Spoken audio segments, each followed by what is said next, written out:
안녕하십니까. 오늘은 2024년 5월 7일 화요일입니다. 5월은 가정의 달이라서 행사가 참 많죠. 내일은 또 어버이날이고 또 15일은 스승의 날이고 석가모니 단신일이고 가정의 달답습니다. 오늘도 난세 영웅 흑영령을 아십니까? 212페이지부터 읽어보겠습니다. 미래기업이 추구하는 가치. 근래에 이르러 기업 투자에 ESG라는 것이 중요한 고려 요소가 되고 있다. ESG란 환경, 사회, 지배 구조를 뜻하는 말이다. 투자자들이 기업 투자를 결정할 때 기업의 재무적 요소들과 함께 ESG 같은 비재무적인 요소를 고려한다는 것이다. 이들은 기업의 지배 구조와 환경과 사회에 미치는 영향이 기업의 장기 존속을 위한 주요 변수가 된다고 본다. 투자자가 재무제표 외에 기업의 ESG 성과를 고려하면 기업이 사회에 이익을 주는 행위를 하도록 유도할 수 있다.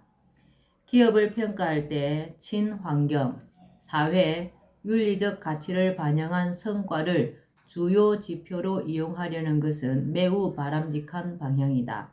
나는 국가를 국민과의 계약에 의해 형성된 주식회사로 규정할 수 있다고 본다.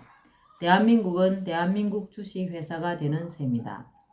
대한민국 주식회사는 국민 전체를 주주로 하는 거대한 기업이라고 할 수 있다. 그런데 이윤을 추구하는 데 목적을 둔 전통적 기업이 아니라 환경, 사회, 바람직한 지배 구조를 중시하는 다가오는 미래 사회의 기업과 비슷하다고 할 수 있다.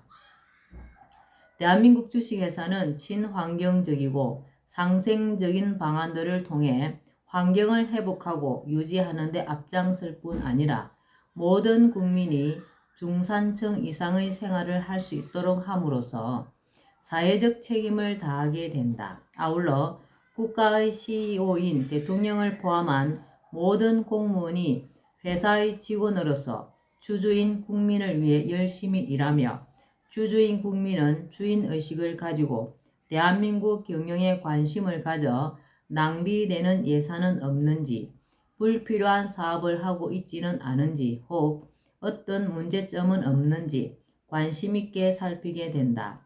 말하자면 지배 구조도 모든 주주가 중심인 이상적인 구조이다. 중산주의를 추구하는 대한민국 주식회사는 세상의 그 어떤 기업보다도 친환경적이며 사회윤리적 가치를 최고의 가치로 여기고 실천하며 모든 국민이 주주로서 실질적 주인이 되는 가장 바람직한 회사라고 할 수 있다.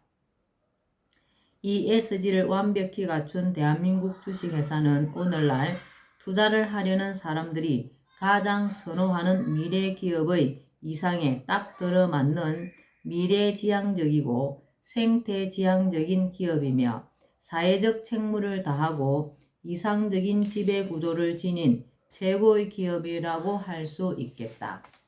차별도 역차별도 없어야. 여성을 위한 정책. 나는 여성부, 현재 여성가족부와 성인지 예산은 즉시 폐지해야 한다고 생각한다. 이 같은 주장을 하니 누군가는 나를 남성 우월주의자로 보거나 여성을 비하한다는 오해를 할지도 모르겠다. 그러나 절대 그렇지 않다. 나는 오래전부터 부부간은 대등한 관계여야 하며 남녀를 불문하고 모든 사람은 공평한 대우를 받아야 하고 여성이라고 차별을 받아서는 안 된다는 신념을 가지고 있다. 사실 나 여러 방안들 중 고정적으로 매월 그것만으로도 생활이 가능한 일정 금액을 지급하는 배당금제 같은 방안은 여성들을 가장 먼저 배려하여 만든 방안이다. 어려서 나는 동네 아주머니들의 고된 생활을 오랫동안 목격했다. 새벽부터 일어나 물을 길어오고 10명이 넘는 대식구의 밥을 짓는 것에서 시작하여 낮이면 농사일을 거들고 저녁밥을 지은 후에도 쉬지 못하고 늦은 밤까지 길쌈을 하는 등 밤낮 없이 중노동에 시달리는 것을 보면서 어린 마음에도 내가 크면 아주머니들이 좀 편하게 살 수 있도록 해야겠다는 결심을 했다. 요즘에도 가정 살림은 주로 여성이 맡고 있다. 그런데 남편이 실직하거나 사업에 실패하여 빚이라도 잔뜩 지게 되면 당장 여성들이 맡은 살림살이에 큰 어려움이 닥친다. 스스로 돈을 벌어 급한 불을 끈다고 해도 그동안 해오던 살림 수준을 유지하기에는 턱없이 부족할 것은 말할 필요도 없다. 남편도 괴롭기는 마찬가지겠지만 당장 현실의 어려움을 피부로 느껴야 하는 것은 아내이다. 그런데 고정적으로 매월 그것만으로도 생활이 가능한 일정 금액이 지급되면 본의 아니게 남편이 실직하거나 사업에 실패한 때에도 최소한 부부 합쳐 300만 원은 들어오므로 풍족한 수준은 아니더라도 먹을 것 걱정이나 아이들 학군비 걱정은 하지 않아도 된다. 또한 이 지급금은 압류가 금지되므로 고정적으로 매월 생활이 가능한 정도의 금액이 들어오는 방안은 가정 살림을 맡은 여성들의 불안과 스트레스를 덜고 마음 편히 가정 경제를 꾸려갈 수 있도록 하는 것으로 기본적으로 여성들을 배려한 방안이라고 할 수 있다. 어린 시절 서당에서 유학을 공부할 때 처음이자 마지막으로 훈장님에게 꾸지람을 들은 적이 있다. 그 이유는 부부라는 글자에 대해 내가 문제를 제기했기 때문이다.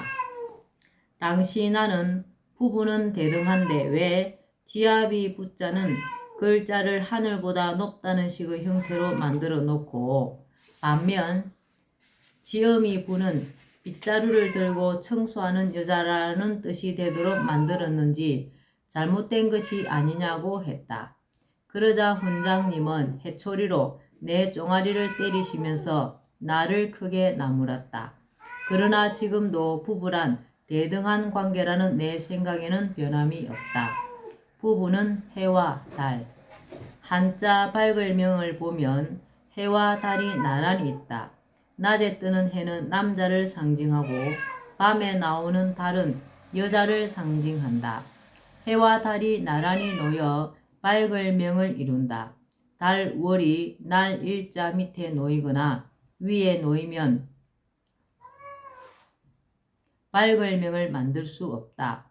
발글명처럼 부부는 대등한 관계여야 가정이 밝아진다.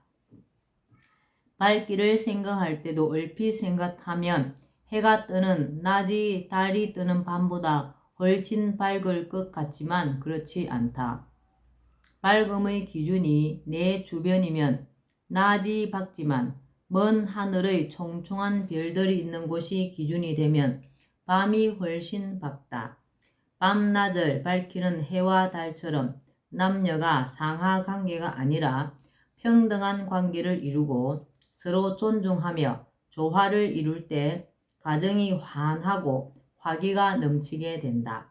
나는 그동안 유교의 삼강오륜에 대해서도 잘못된 점을 지적해왔다. 주지하다시피 삼강이란 임금은 신하의 어뜸이요 남편은 아내의 어뜸이 되며 부모는 자식에게 어뜸이 된다는 세 가지이다. 이 중 부의부강은 옳지 않다는 게 내 지론이다. 부부는 대등한 사이여야지 한쪽을 더 높여 놓은 것은 문제가 있다는 말이다. 삼강의 구체적 표현이 오륜인데 삼강의 부의부강과 오륜의 부부유별이 서로 부합하지 않아 삼강오륜 자체가 모순이기도 하다. 부부유별은 부부 사이에는 서로 침범치 못할 구별이 있다는 뜻으로 여기서 별은 사돈관계를 의미하는 것이다. 사돈관계는 대등한 관계이지 높낮이가 있는 관계가 아니다. 그러므로 오륜에는 부부유별이라는 높낮이가 없는 관계로 표현해 놓고 삼강에는 높낮이를 둔 부의부강으로 표현한 것은 잘못된 것이다. 남편과 아내는 당연히 구별될 수밖에 없다. 남편과 아내 이전에 남자와 여자라는 생물학적으로 서로 다른 조건을 갖추고 있기 때문이다. 남편들은 아기 낳는 일을 하라고 할 수 없고 큰 힘이 필요한 일을 아내에게 하라고 하는 것은 도리에 맞지 않다. 전통적으로 남편은 주로 집 밖에서 돈을 벌어오는 일을 하고 아내는 집 안에서 가정 살림을 책임지고 자식을 양육하는 일을 해왔다. 자연적인 역할 분담이다. 이것을 차별이라고 보면 안 된다. 우주 대자연에는 음양오행의 이치가 담겨 있으며 인간 역시도 여기에서 벗어나지 않는다. 생물학적으로 그렇게 만들어져 있다. 발글명의 글자에서 보듯이 해와 달은 음양 관계이면서 대등한 관계로 서로 다른 모습을 하고 있다. 시간적으로 해는 밝은 낮에 활동하고 밤이 되면 사라진다. 반면에 달은 밤에 활동한다. 해와 달을 부모라고 하면 지구는 자식에 비유할 수 있다. 해는 지구를 변함없이 날마다 비춰주기만 하면 된다. 달은 한 달 내내 변화를 보이며 지구의 바닷물을 움직여 바다가 살아있게 하고 지구의 생명체에 생체 리듬을 부여하여 생명체들이 살아가게 한다. 해와 달이 이렇게 각기 다르게 자신의 역할을 다함으로써 조화가 일어나 지구라는 생명체가 유지되고 그 속의 온갖 생명체들이 살 수 있게 된다. 공간적으로 해는 먼 곳에서 일을 하고 달은 가까운 곳에서 일을 하여 지구에 최적의 환경을 조성한다. 지구에서 해와 달을 보면 크기가 거의 비슷하다. 이것은 인간 사회에도 그대로 적용된다. 남편의 주요 활동 무대는 바깥의 일터이다. 밖에 나가 왕성하게 활동하면서 큰 소리도 치고 목에 힘도 주고 그럴 수 있다. 그러나 일단 집 안에 들어오면 아내에게 권한이 있다. 집안은 아내의 그라운드이다. 가정에서 아내가 편안하고 어머니가 안정되어야 집안이 안정되고 활기도 있게 된다. 가정의 중심은 남편이 아니라 아내라는 뜻이다. 집 안에서 아내를 이기려고 하거나 큰 소리를 내는 남편은 못난 남편이다. 아내도 밖에 나가면 남편의 위신을 세워주는 지혜가 필요하다. 이것은 평등의 문제가 아니라 부부간의 조화를 이루고 화목한 가정을 꾸려나가는 자연의 이치이다. 지구에서 보는 해와 달의 크기처럼 자식이 보는 부모도 거의 비슷한 비중으로 다가온다. 한편 부부간 구별은 부부 사이의 역할을 말하는 것이지 사회생활에서의 남녀 역할을 말하는 것이 아니다. 남자든 여자든 누구나 사회생활을 할 수 있고 그 역할이나 지위에 인위적 제한을 두어서는 안 된다는 것은 말할 필요도 없다. 여성이라도 실력에 따라 얼마든지 조직의 고위직에 오를 수 있고 하는 일에 대해서도 제한을 받거나 제한해서도 안 된다. 대한민국은 모든 국민의 평등권이 보장되어 있고 직업 선택의 자유가 있는 나라이다. 맞습니다. 오늘은 난세의 영웅 허경영을 아십니까? 여기까지만 읽겠습니다. 오늘도 건강하시고 복 많이 지으시는 행복한 날 되시기 바랍니다. 감사합니다. 허경영.